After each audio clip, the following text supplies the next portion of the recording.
Good morning, good afternoon, good evening to everybody who is doing content group meetings. I apologize for not being present for the September 9th day, but I wanted to make sure that you got some information on our conversation moving forward on reflection and SEL for this quarter's focus. So, this is content group meeting number 2, and here are some of the objectives of today's professional development. We're going to be looking at utilizing reflection tips for assessment and how we empower and provide self-awareness for students. We're going to explore reflection strategies, only really 2 of them, affirmative assessment and exam wrappers. And then hopefully you will be able to engage in some discussion, have some personal reflection on your teaching practice, and then think about some metacognitive processes along the way. So first and foremost, you should be provided with a little apple cutout, and so I want you to grab one of those cutouts, and I want you to find a marker or a Sharpie. Please use a marker or a Sharpie, and I want you to think about one faculty member that has done something positive, that has helped you in a positive way, even if it's as simple as letting you borrow something, just something that you appreciate of them. And after you've thought about it, really think about it, I want you to use the entire apple, and I want you to write out your team love shout out. And take a moment to complete that for me. That would be awesome. I'm going to pause the video here for now, and then let you restart.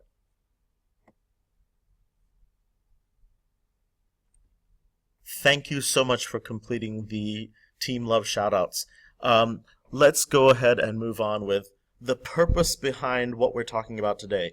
We spent a lot of time last content group meeting talking about reflection and how we can use reflective practices. Well, here's some of the mindset behind actually using reflective practices. So, believing that your qualities are carved in stone is the fixed mindset and tends to create an urgency to prove yourself over and over again. So if you only have a certain amount of intelligence or a certain personality or a certain moral character, then you'd better prove that you have a healthy dose of each one of those. It simply wouldn't do to look deficient in any one of those characteristics. Well, for growth mindset, in that mindset, it's like the hand you're dealt with is just a starting point for development, right? It's based on the belief that your basic qualities are things that you can cultivate through your efforts.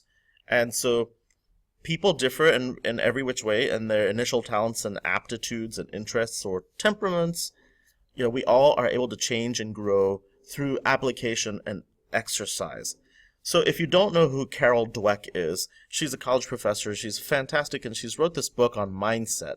And it really looks at a number of dimensions. It looks like at challenges, setbacks, and effort and outcomes. And I encourage you to, if you ever have a moment, to kind of read a brief summary on this. This is an awesome way for not only students and teachers, but it's really like the culture of America.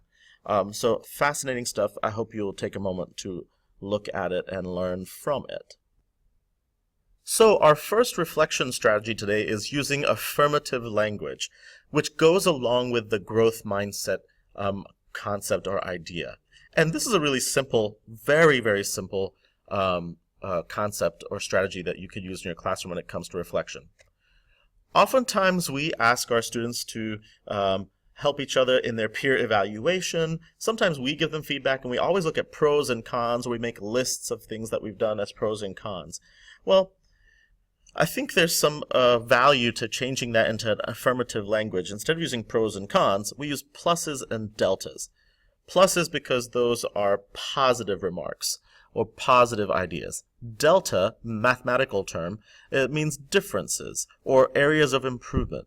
So as you can see here, a pro and con chart points out the strengths and weaknesses, and it gives a lot of equal weight to each of those. And generally speaking, for students, pointing out the weaknesses is pretty devastating, and they see a lot of, they hear a lot of weakness, called out on them from their own home lives, their peers that tend to focus on the weaknesses. So using those pluses and deltas phrases the conversation in terms of things you did well and things that need to change. So very, very subtle strategy, but incredibly pervasive.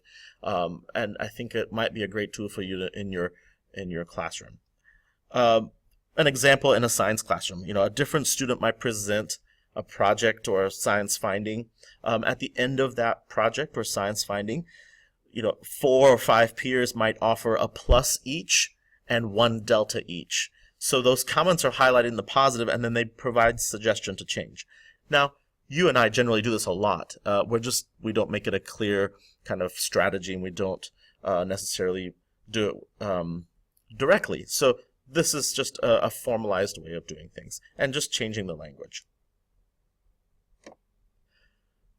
Our second strategy that I'm going to be looking at is using exam wrappers. And exam wrappers, when I was doing my research on kind of what are different practices that are new and unique to reflection and metacognition, kind of dive around this idea of affirmative assessment, positive assessment, using assessments as a teaching tool, not just an end-all, be-all, kind of this is the last thing we're going to do and we're going to move on to a new unit kind of thing. So a lot of the stuff that you're going to be hearing of today comes from a lady named Annie Murphy Paul, and I contacted her to use a lot of her information, and she was happy to let me use this, and it's really kind of scripted. But I'll give you a good amount of information here on what exam wrappers are. So typically, this is kind of the step towards implementation of affirmative testing, and I think I already mentioned this. It's about providing student learning and growth, and it turns testing into learning. It's simple, it's quick, it's effective. They're written exercises that students typically complete after they've gotten their grade exam back. Usually, you and I typically provide a reflective component on the test after they've taken the test. In this particular strategy, it's when the test is returned. So a slight variation, but effective one nonetheless. And so the exercise kind of prompts students to reflect on how they prepared for the test, how well their strategies worked out, and what they might do differently next time. Nothing new here, just kind of a formalized, unique way of looking at reflective practices. So I'm going to kind of walk you through a briefing here. So a little bit of storytelling, and I apologize, I'm just going to go ahead and read this to you so you get a bit of background. So, an exam wrapper is a brief set of questions listed on a piece of paper that is literally wrapped around a graded test as it is being handed back to students, hence the name. Marcia Lovett of Carnegie Mellon University developed exam wrappers when it became clear that many CMU students who'd done well in high school were struggling in college. Part of the reason was that they lacked metacognition. They were not aware of the weaknesses in their study strategies. Lovett realized that the moment when tests are handed back is an ideal occasion for prompting self-reflection. Her research finds that students who are given exam wrappers, along with their graded tests, are more likely to report adopting different and more effective strategies. So the takeaway? If you want students to become more aware of how they learn and to adopt more effective strategies for learning, prompt them to engage in post-test reflection with an exam wrapper.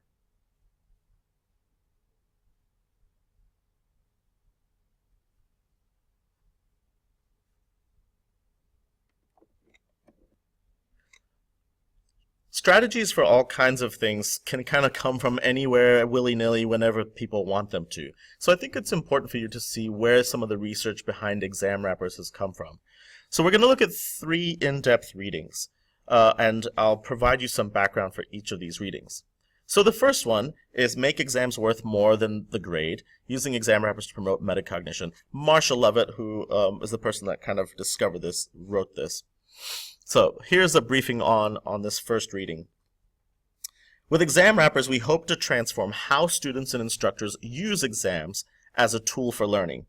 Currently, most students seem to think of exams as the end of learning. After the test, I'm done with this material. So the following alternatives are pretty tantalizing. When students get back their graded exams, they reflect on the learning process. What did I do to study for this exam? Compare that to the outcome. Where did I have difficulties on the exam? and make adjustments as necessary. Next time, I should solve more practice problems so I know better how to set things up. When instructors review the graded exams, they reflect on how students performed, compare that to their learning objectives for the course, and then adjust their subsequent teaching to address any unmet needs. So these steps reflect, compare, adjust, promote a view of exams as part of a learning cycle in which refined understanding informs changed behavior and in turn produces informed performance. For students, the self-regulated learning cycle exercises key components of metacognition, components that can serve to reinforce and enhance exams. For instructors, the cycle not only leads to adaptive teaching, but it also facilitates instructor support of their students' metacognitive development. In other words, we want to use exams to jumpstart the self-regulated learning cycle. Our second reading is What are Exam Wrappers and How Can We Use Them? By Susan Ambrose. All too often, when students receive back a graded exam, they focus on a single feature, the score they earned. Although this focus on the grade is understandable, it can lead students to miss out on several learning opportunities that such an assessment can provide. To encourage students to process their graded exams more deeply, instructors can use exam wrappers, short handouts that students complete when an exam is turned back to them. Exam wrappers direct students to review and analyze their performance and the instructor's feedback, with an eye towards adapting their future learning. One way to use exam wrappers is to ask students to complete the handout when they get back their graded exams. This way, students are immediately encouraged to think through what they earned, why they earned the score they did, what kind of errors they made, how their performance might relate to their approach to studying, and how they might do better next time. Once students complete the exam wrappers, they should be collected, both for review by the instructional team and for safekeeping, because they're going to use them before the next exam. In terms of reviewing the completed exam wrappers, the instructor should skim students' responses to see whether there are patterns, either in how students analyze their strengths and weaknesses, or in how students describe their approach to studying for the exam. These patterns may give the instructor some insights into students' patterns of performance and what advice might help students perform better on the next exam.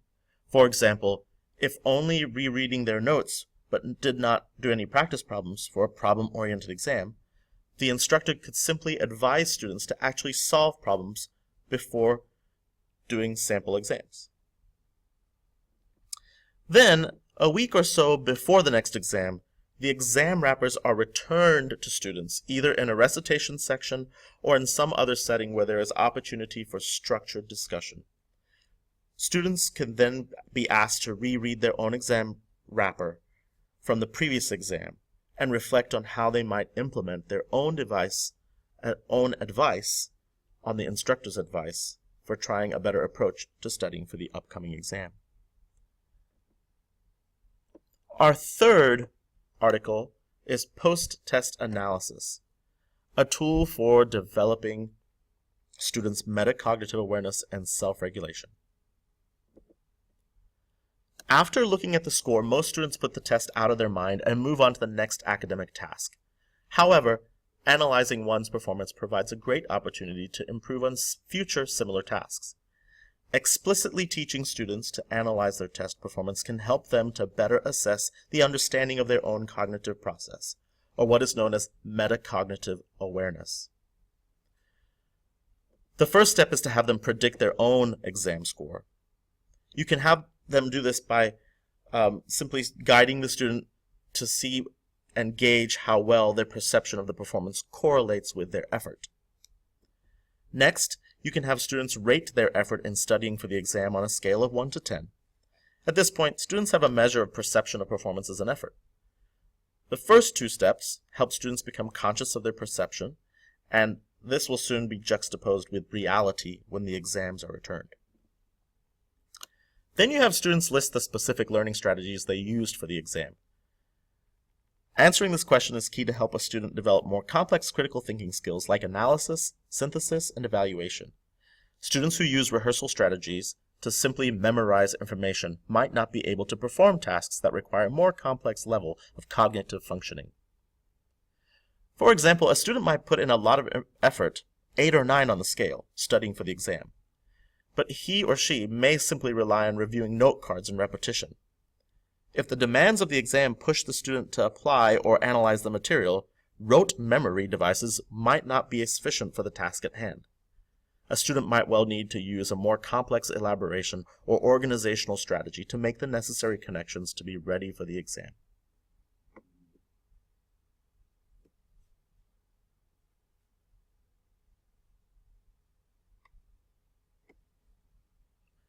That's quite a lot of reading, but a significant amount of research that's backing the wrapper reflective process.